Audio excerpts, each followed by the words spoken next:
Nuova rissa tra stranieri nella serata di martedì 30 luglio nei pressi della vecchia stazione ferroviaria di Cividale del Friuli. Poco dopo le 21 una decina di ragazzi hanno iniziato a lanciarsi oggetti venendo alle mani. Nella colluttazione un giovane è stato violentemente colpito alla schiena da un coetaneo con un potente calcio da stenderlo a terra. Alla guerriglia urbana, spettatori involontari, alcuni passanti e gli avventori dei locali. Non contenti hanno continuato la loro azione attorno al cantiere che in questo periodo interessa il palazzo dell'ex capolinea dei treni.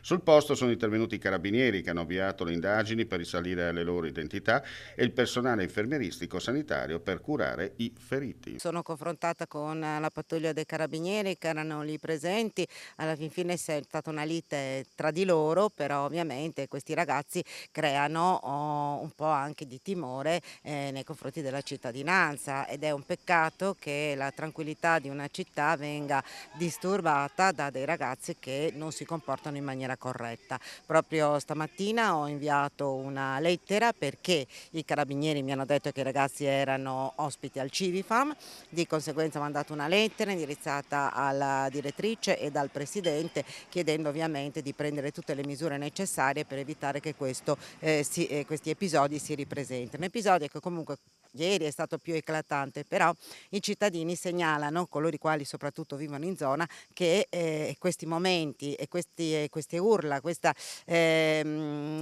atteggiamenti non corretti dopo un certo orario, ma comunque nell'arco della giornata anche, si verificano piuttosto spesso. Noi li accogliamo, sono ragazzi che appunto seguono un determinato percorso, però come noi rispettiamo loro, loro devono rispettare noi. Quindi assolutamente per me è importante che venga veramente fatta chiarezza su un tanto, cercherò di contattare anche il prefetto perché queste cose non debbano più ripetersi.